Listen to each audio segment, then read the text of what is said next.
Bienvenue à Ça se passe ici, la tribune du pasteur Tino Bitilino qui traite l'actualité mondiale. Ça se passe ici, disponible sur YouTube, Twitter, TikTok et à lire sur le blog. Ça se passe ici, numéro 004, consacré à la perte de l'identité culturelle en Europe. Le titre: À quoi est due la perte de l'identité culturelle européenne?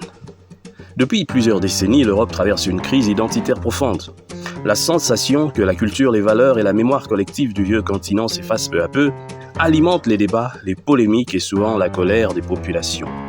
Parmi les pays qui se plaignent le plus de cette perte figurent la France, la Grande-Bretagne, l'Italie et d'autres nations qui ressentent qu'une partie essentielle de leur patrimoine et de leur identité est en train de s'éroder, voire de disparaître.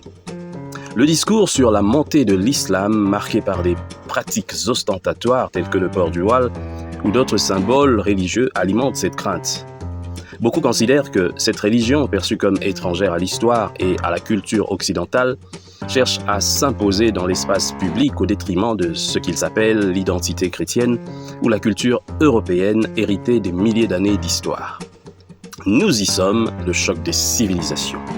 Mais la véritable origine de cette crise identitaire ne se limite pas à l'islam ou à des pratiques religieuses. Elle réside aussi dans une dynamique beaucoup plus profonde, celle de l'excès des libertés et des droits individuels, qui, à force d'être déployés sans limite ni garde-fou, ont fini par provoquer un reniement de ses propres valeurs.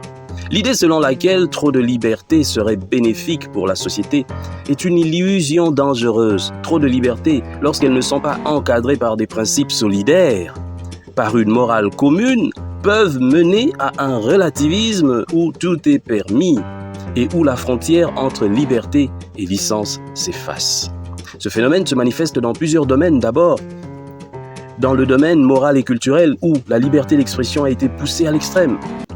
La représentation des scènes religieuses ou historiques dans des contextes parfois surréalistes ou provocateurs en est l'exemple lors des derniers Jeux Olympiques de Paris. La scène du dernier repas de Jésus, représentée par des drag queens, a suscité un tollé non seulement chez les croyants, mais aussi chez ceux qui y voient une manière de blasphémer, voire de marginaliser toute une tradition. De même, l'octroi davantage de droits et de privilèges aux minorités, notamment sexuelles, a été perçu par certains comme une libéralisation excessive. L'un des piliers de l'identité européenne, en particulier dans des pays comme la France, l'Italie, l'Espagne, la Grande-Bretagne, réside dans leur héritage chrétien. La longue histoire de l'Église, ses valeurs, ses institutions ont façonné la civilisation occidentale. La France, par exemple, a été longtemps considérée comme une des filles aînées de l'Église, une nation dont l'histoire est indissociable du christianisme. Aujourd'hui, dans plusieurs cercles, on observe une forme de méfiance ou de rejet envers l'Église. Considérée comme une institution archaïque ou conservatrice, la religion, surtout lorsqu'elle est revendiquée comme une identité culturelle ou nationale, est souvent perçue comme un frein à la modernité ou à la liberté individuelle. Mais c'est là une erreur profonde. Cette perte de ses racines religieuses ne doit pas conduire à l'abandon de ses valeurs fondamentales, qui sont aussi celles de l'humanisme, de la justice et du respect de l'autre. La difficulté réside dans l'équilibre à maintenir entre la laïcité, la liberté individuelle et la préservation d'un héritage culturel qui a forgé l'Europe. Ce vide laissé par la disparition ou la marginalisation des références chrétiennes a été également exploité par certains courants idéologiques. L'islam en particulier a profité de cette faiblesse pour tenter de s'imposer dans cet espace public dans une optique de conquête ou d'affirmation identitaire. La peur de voir cette religion perçue comme étrangère prendre le pas sur l'héritage chrétien a nourri des discours populistes, xénophobes et parfois violents. Mais cette peur est aussi alimentée par la méfiance généralisée, devenue monnaie courante dans une société où la diversité est perçue comme une menace. La crise migratoire, la montée de l'islamisme radical et la marginalisation de certains groupes contribuent à faire de l'autre un ennemi. La société est devenue plus fragile, plus divisée et les discours de haine ont remplacé la tolérance.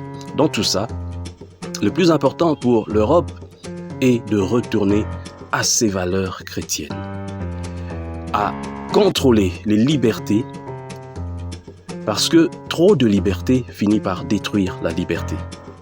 et aussi à aller jusqu'au bout de cette logique chrétienne qui prône l'acceptation de l'autre, mais qui impose le respect.